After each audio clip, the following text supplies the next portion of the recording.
Good morning, everyone, and very welcome to the latest in the NORA Webcast series. For those who have been watching regularly, then you'll know what the show is all about. Those who are watching for the first time, the Webcast series is a supplement, if you like, to the upcoming National Online Recruitment Awards. As you can see the logo here. The NORAs are next week. This is our 20th year.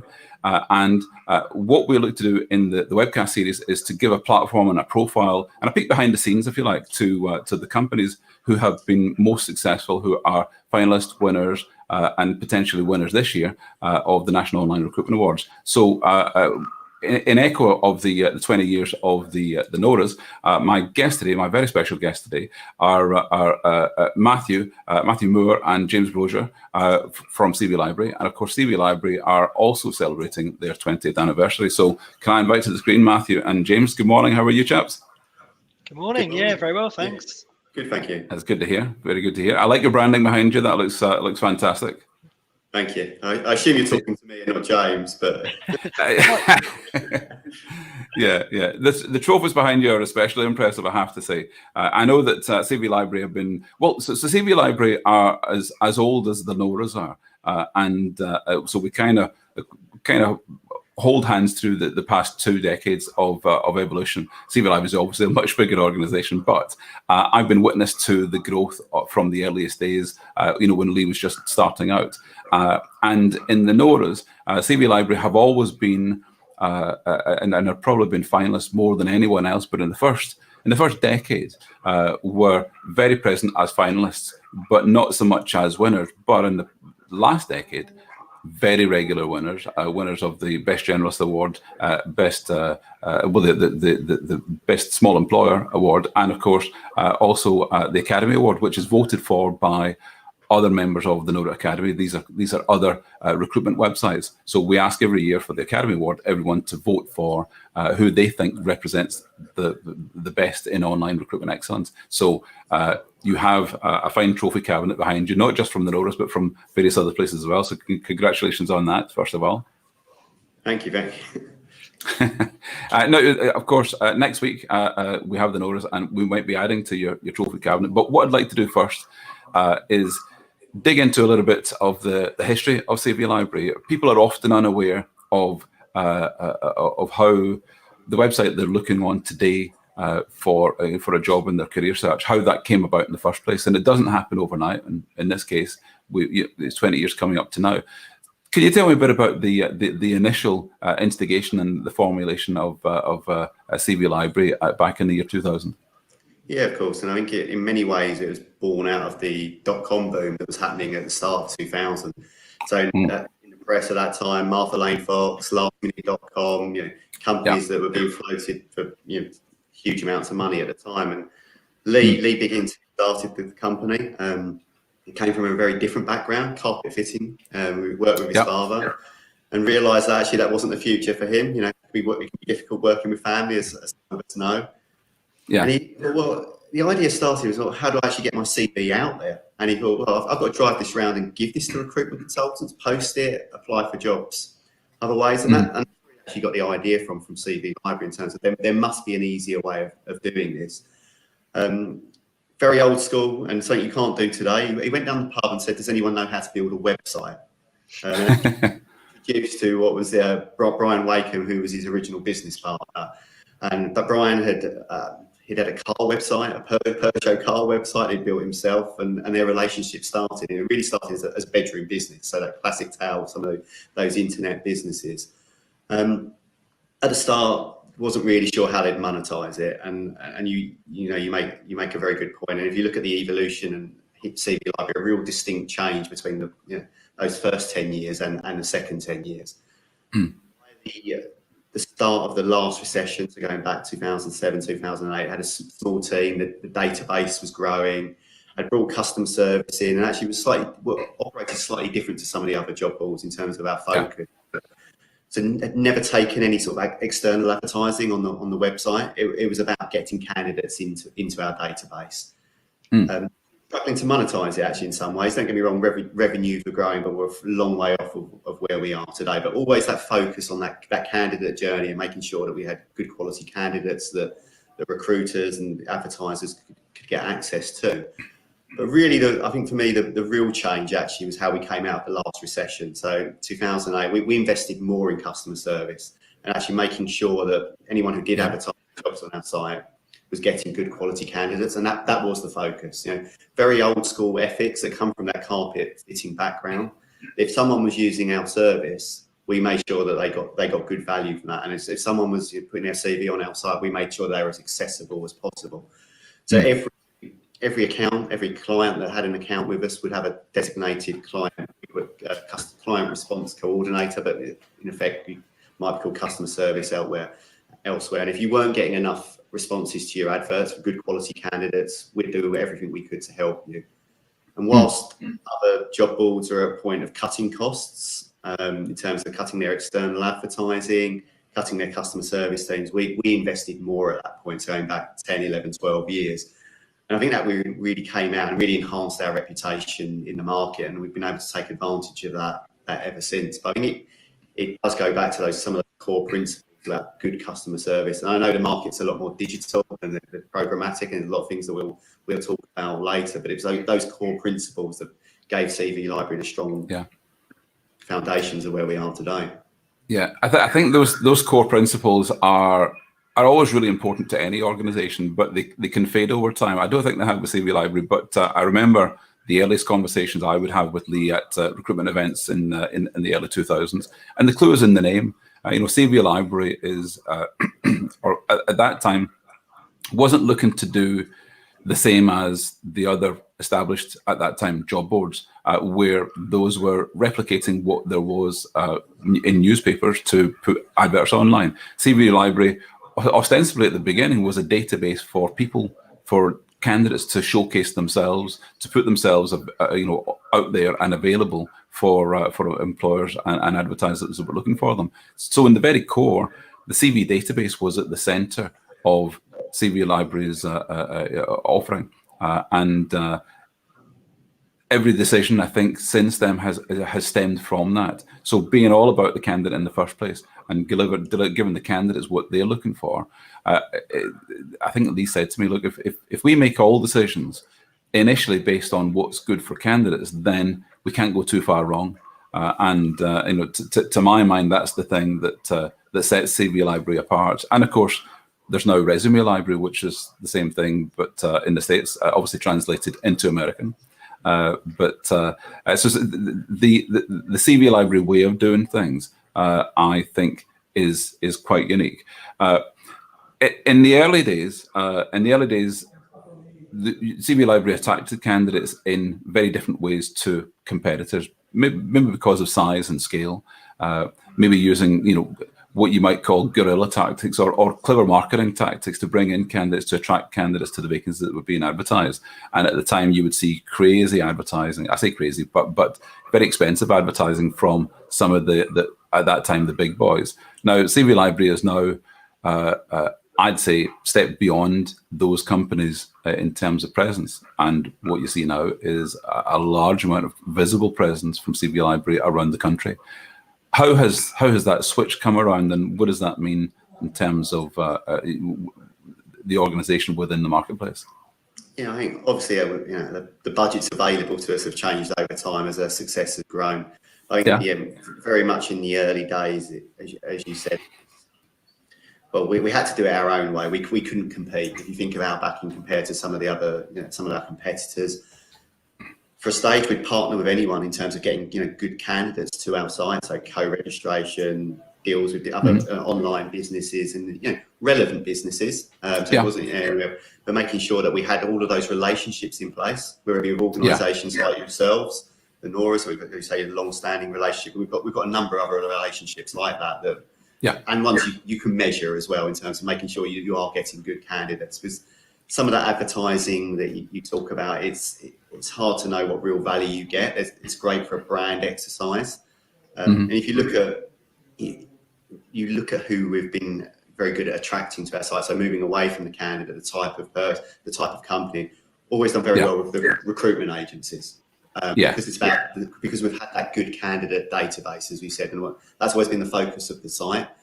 But over time, we realised, and if you look at how our competitors do with the corporate market and the more direct market, realizing that brand awareness was needed to come into our marketing strategy. And obviously, as budgets have been able to grow over time, and we've always been able to move very quickly. We're still a small organisation, which actually means we can take advantage of some actually probably better value deals than you might imagine on our advertising. Increase our exposure nationally. It's done very strategically, actually, in terms of looking at not just the large numbers, but where are some of those companies that we want to target? Where are some of those candidates we want to target as well in terms of that? And we've always had that online presence, but grow that footprint as well to some of that advertising, whether you see on National Rail, TfL, alongside motorways, and occasional TV advertising as well. I have to ask about the oil. When did the oil go? It hasn't gone completely. It's still there. Okay. Now is an institution. There's always that debate internally of it's like one of the team, but actually does it suit attracting that corporate market? And there's always debate. It's still there, but it doesn't make as many appearances as it perhaps once did. Yeah. I remember, and I'm not sure that it's there anymore, but certainly in the early days, one of the most prominent features on the CV Library homepage was the number of registered candidates, and I know that goes up and down, and of course with GDPR, those numbers are they can't be what they were because you need to renew on a regular basis. So what you'll know is that you need to engage with those candidates and have them not just on the database from years ago, but coming back on a regular basis, and people having CV Library as their first choice, the first step to looking for a new job. How do you ensure that that's in candidates' minds when they're looking for a new job, say on average every 18 months or 2 years, that the first website they go to is CV Library? Yeah, I think for me it's really about engaging with the candidate for the jobs that are relevant to them, rather than the sort of messaging and the communication to candidates. They do change, as you say. Candidates might be heavily job hunting at the moment, and then actually they found their job, and I think it's important for us not to keep sending the same messaging, but actually tailoring that to where the job seeker is on their sort of evolution of finding a role. So I'd say that's probably the first bit of actually tailoring that messaging. So if they're not as heavily searching for jobs at the moment, we actually decrease the messaging, but still keep in touch on regular intervals where we know people on average are likely to be looking for a new role. And I think the other thing as well is around the actual quality of the jobs that we suggest to them as well. So one of the things we've done quite a lot over the last couple of years is, rather than just matching jobs based on the keywords that the user searches for, is actually going much further than that and realizing that lots of companies use different terminology. We've kind of mentioned here today that we call our customer services team, we have a specific name for them, where in other places it might be client success, it might be account management as well. So one of the biggest changes we've made is actually used a lot of clever AI technology to really map all of that terminology together, so that the job seeker doesn't have to keep thinking, what terms should I be looking for? What terms are people are posting the jobs for? Actually, they type in what they know the role is, and we then find the rest. Yeah, there can often be a mismatch between what candidates search for and what job advertisers put in the title and description of their job. When an employer advertises for a new colleague, when no one is searching for a job as a colleague, and knowing the difference between a software engineer and a mechanical engineer and all of these things. So that learned knowledge, that learned stack of intelligence within your database and searching facility, that really helps to make sure that the candidates are getting the right results. Because when a candidate searches on any job board, the thing that would put them off is when irrelevant results come up and they think, well, this isn't working, I'll go somewhere else. But you want to delight candidates on a regular basis. They search, they find what they're looking for, they maybe get surprised by the quality and caliber of what's in there. So on that side of things, in the candidate experience, people are looking. Well, they often they don't see it, and they're maybe not thinking it, but they feel the experience. They sense the experience as they go through a website. It might be fewer clicks. It might be just easier to do something, but they sense it more than they know it. So you couldn't really ask candidates to write down how their experience was, but it does translate in their brain to, will I go back to this website? So what do you do that continually evolves the candidate experience that would be particularly relevant there? Yeah, so the main core of everything we do is to make the job seeking process as easy for job seekers as possible. That's core principle number one, and every new idea or project that we work on must stem back to that. So we do a kind of range technique. So certain things like actually recording user journeys when they're actually on the website, so we can see on average where are people getting to on the page, where are they trying to click. Quite simple things such as one of the main things people want to do when they come onto our homepage is either register their CV or search for a job. So some quite subtly small changes to actually work out where's best to position those buttons, and even things like what colours, which wording as well. So there's sort of small techniques such as that, and then there's other bits as well where we've re-examined the things that we've always done to actually make sure that they're still relevant to the market at this moment in time. So for example, one of the things that we changed, I think it was last year, was despite being called CV library, we actually acknowledged that for a number of positions you may not actually need a CV. Especially in some of the sort of more manual, potentially hands-on type roles. Employers don't necessarily need to see a full CV document to work out whether you're right for the role. So we made quite a bold decision for us being CV library, is that in certain industries and certain jobs, we've allowed employers to post those jobs and actually specify whether they need a CV or not. So it actually means that those job seekers applying to those jobs, actually they don't need to jump through all those hoops if they don't need to. As you've touched on that area, I think it's important to mention that different job boards have different reputations, if you like, for being good in certain sectors. And I know that CV Library is much wider than it was before, but there was a perception maybe a long time ago that CV Library was for a particular type of candidate in maybe more blue collar type jobs and less for your executive vacancies. What's the evolution of the demographics of types of jobs that you'll have on the site now, and is there a trend path there? Yeah, I think there is. I think there was a real concerted effort actually to change, both attract that different type of candidate. We want to put it in salary brackets, and that was one way that we looked at it in terms of that. There was a effort from how we advertise, where we buy our traffic from, that focused on that. You also, it's chicken and egg. You also need those jobs as well, don't you? If you're going to attract a candidate. And we touched on the branding piece earlier. As we've grown up as an organisation, you think of people who registered on our site 20 years ago, and you think of how their career has changed with their earnings. Well, you want to put more relevant jobs in front of them, and you can't if you're only doing the original job that they got in retail when they were A-level student. If you've only got that type of job, so I think it's gone hand in hand with the marketing strategy as well, in terms of attacking some of those larger employers that perhaps have those different type of vacancies. Yes, as you rightfully point out, we are a generalist, but also we don't really want to be seen just at that lower end. We've always done well in what might be described as high churn areas, but we've had to grow up as our candidate base has as well, and there's been a real effort to do that. Yeah. Can I ask what would be the mix or the proportion of vacancies that you would have from recruitment firms or directly from employers?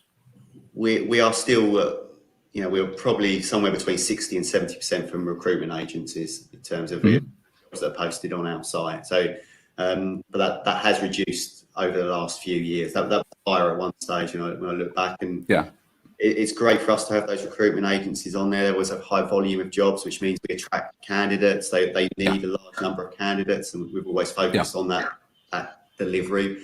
But that effort towards get those slightly different type of jobs that perhaps don't go through recruitment agencies, different type of employers that don't use them, and it's helped candidates.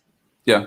And I, as an old school agency recruiter myself, I would always say there's a huge amount of value in going through recruitment agencies, because when you do, you're speaking with people who are experts in their field. So finding vacancies advertised by, say it was Michael Page, then when you then connect with an expert recruiter in the sector that you're in, they'll have a lot of market knowledge that they can work with candidates on to share. So finding a vacancy through CV Library that takes you on to a recruitment consultant that knows the sector is a huge benefit.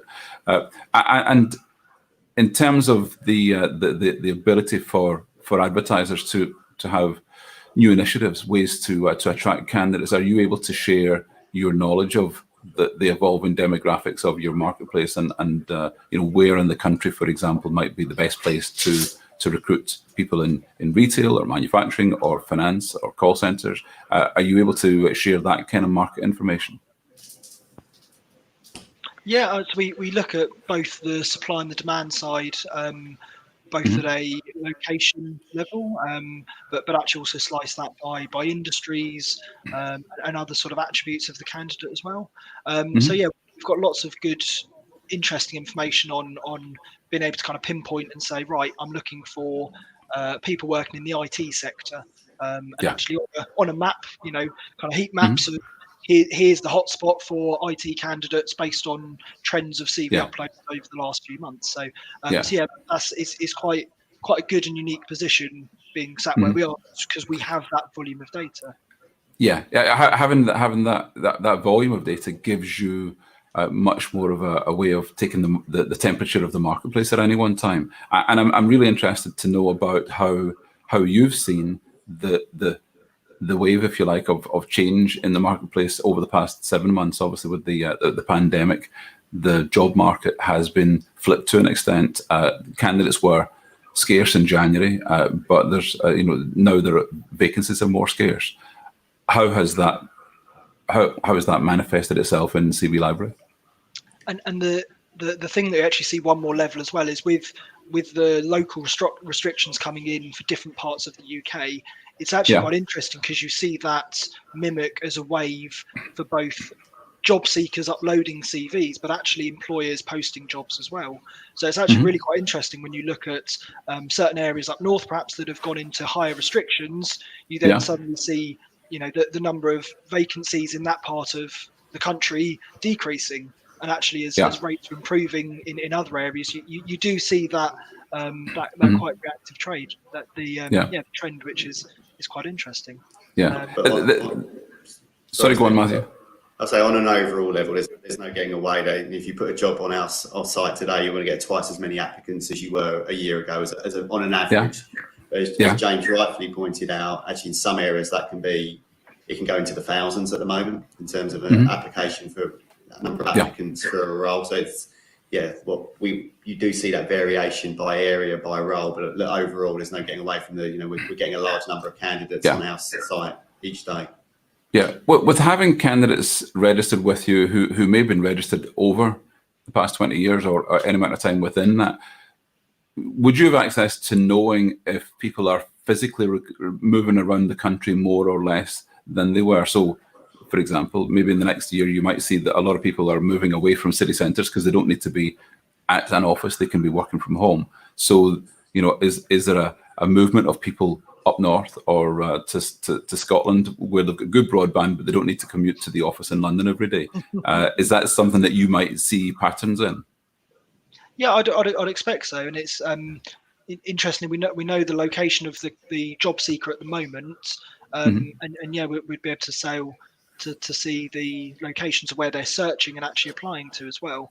And you see that at times like this for locations, but you actually also see interesting insights for industries and at job titles sort of levels as well.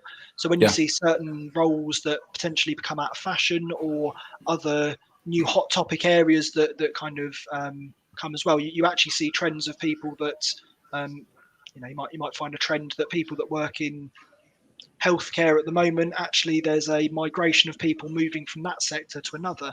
So yeah, you see it both locations and industries.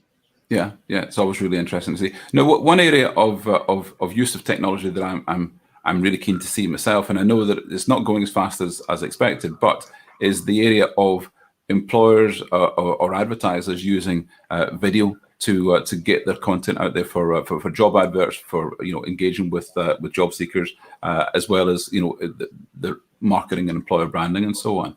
I know that CV Library has been looking at that. Is that an area where you see there's going to be more video job adverts where employers are able to show their diversity, to get their hiring managers on screen, to sell the company and the employer brand of a company more than they might do in a relatively basic text advert?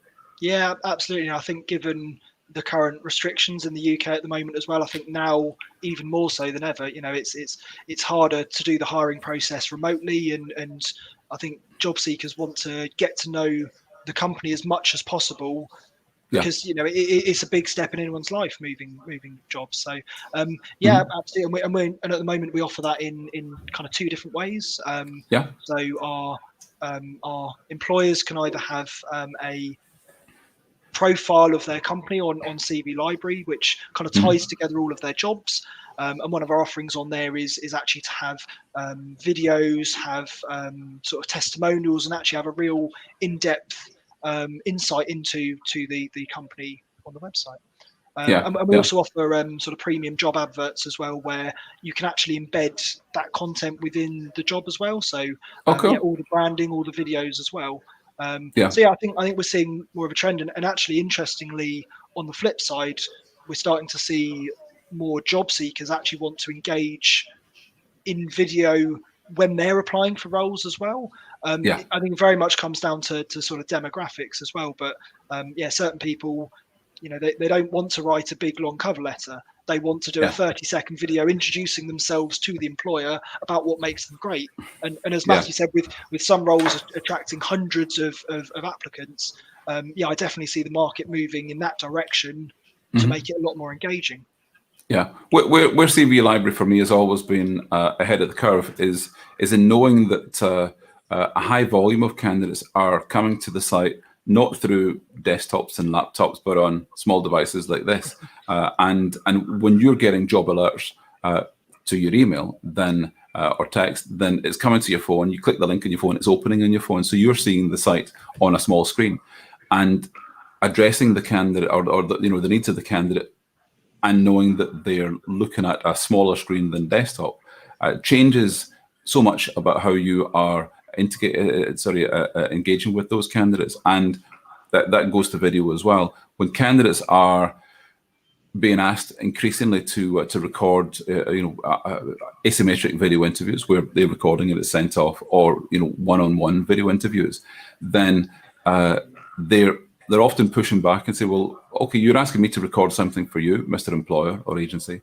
How about you record something for me? And when employers record the video advert in the first place, then that starts the conversation. They've made a video. Can you reply in kind? And it's a great way of having that engagement in a fairer way, where candidates can work with that. So on that mobile side of things, and again, I suppose it comes back to maybe the assumption that in the early days, CV Library was for more people who weren't sitting at PCs all day. They would be, they would have a mobile phone. Then I think the market has come around to the way that CV Library have always worked, and that's been the benefit. In a way, you prepared for that long in advance of it being the case. Yeah, absolutely, and that trend continues to grow year on year. I think from my head, it's probably about 65% of users are coming from a mobile device at this moment, and if you look at that on a graph, it's going up a number of percent every single year. And again, that kind of comes back to the point about trying to make things as easy for the job seeker as possible, and even if that's little things, by acknowledging that on your mobile device you may not have your CV saved physically on your phone. So it's really looking at trends of what cloud sharing platforms do people use these days so that they can easily import their CV from other locations. But yeah, absolutely. Yeah, it's people may have heard the phrase mobile first, and we very much do take that at CV Library, that when we are developing new features and new functionality, it's assuming that everyone is on a mobile device. Yeah. In other senses, candidates are the same as everyone else. Whenever people use services online or apps on their phone, then they get used to certain behaviors or certain ways of working on different websites. So whether they're on YouTube or Netflix or Amazon or any number of services online, they get used to the way they work. And of course, sometimes there are changes that evolve how people expect even the simplest thing like a link or a button to work, whether by touching it with your finger or clicking it with a mouse. What sort of evolution do you see in the past year that candidates are now expecting more from a recruitment website in the way that it works for them? So I think there's some really quite simple things which have actually changed over the last few years. So, for example, on the majority of websites now, the main link to kind of open the main menu, we've actually kind of seen that shift and standardized so that it's all over in the same corner. Whereas actually a few years ago, you'd see some websites would have it on the left, others would have it on the right. So I think there's some basic principles that... just to be clear, is it supposed to be on the right? Yes, yeah. And I think most of that is now, with lots of people using one hand, and with probably the majority of people being right-handed, that actually having it in a thumb-accessible place is easier than getting the other thing. And there's just lots of little things like that, which I think all websites across lots of industries have kind of standardized and brought better user experience and tips and tricks in there as well. I think some of the other bits where we've tried to borrow examples and best practice from other platforms are things to minimize how much typing people have to do. So easy things like, rather than having to type in your location, you can press a button and it uses your mobile phone to find where you are and finds jobs near you there as well. And I suppose the other principles just all about scrolling. On mobile devices, there's no mouse, you don't click it. So actually there's a lot more of, you keep scrolling through results, whereas on a desktop, you're more intended to click through different pages and it's kind of thinking that the user's going up and down rather than left and right. Yeah, well, that's one of the areas that ties in with video. Job adverts can often be very wordy, and there's a lot of text and there's a lot of scrolling going on, and it's an ongoing education, I suppose, of advertisers to try and encourage them to be more use more brevity to describe what they're after. But if you use video, then the video plays, people can see and hear the video, they've got the headphones on, they're absorbing the information, and that is a much more immediate way of getting the information across to them, and people are maybe more used to that now than before, rather than the continual scrolling through lots of text. So what can we expect in the next 12 months in terms of evolution and initiatives from CV Library? I'd say that there's going to be a theme of intelligence, and by that I mean using technology to make things as seamless and easy as possible for the job seeker. So at the moment we're doing lots of things such as we talked about synonyms and different words, but actually taking that a step further and kind of predicting what jobs someone might be interested in the future. So for example, you may have registered with CV Library 5 years ago. You may have been a account manager for a for a food manufacturing business, using the 16 million CVs that we currently hold and all of our data science, we can make quite complex predictions about the career paths of that person. So rather than us targeting that candidate based on what they may have been looking for 5 years ago, we can understand about that person and trends and things that they may want to be doing. So we can then actually offer those as suggestions to those candidates. So that's really interesting to me. If you've got so much of a database of candidate CVs there, and you know that, say 5 years ago, a number of people who worked in this industry, in that type of role, maybe even for that specific company, have then gone on to work in this other industry for this particular company, then yeah, you can make that recommendation to candidates, and I suppose you could also make that recommendation to employers.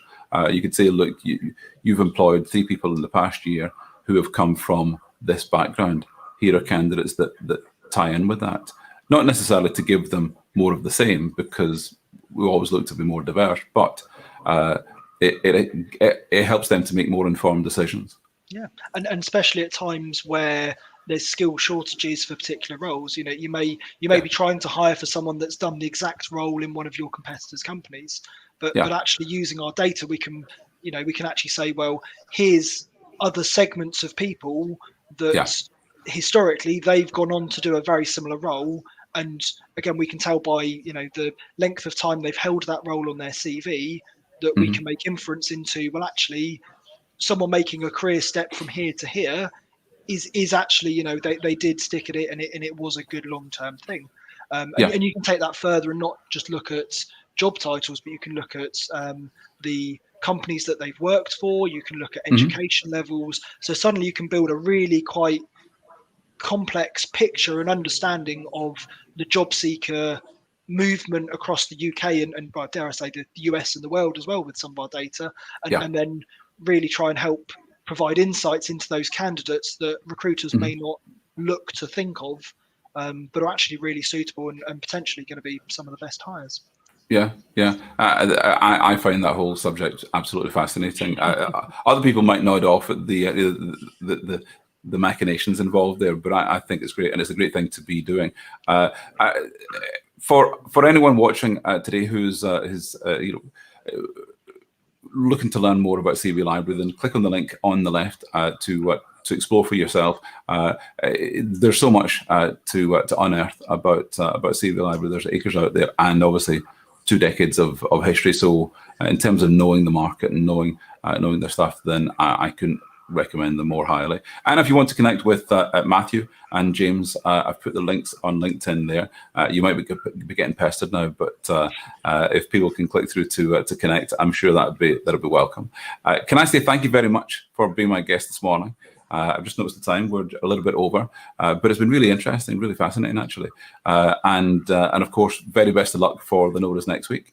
I know you are a finalist for the Best Generalist Job Board Award again, so best of luck for that.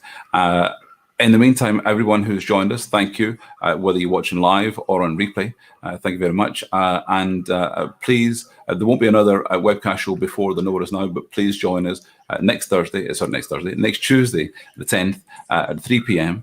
I'll put a link in the bottom to the event next week, and please join us. You'll be very, very welcome. In the meantime, thank you very much for your time, chaps, and we're going to wrap up there. Thank you. Thanks. Thank you. Thank you very much.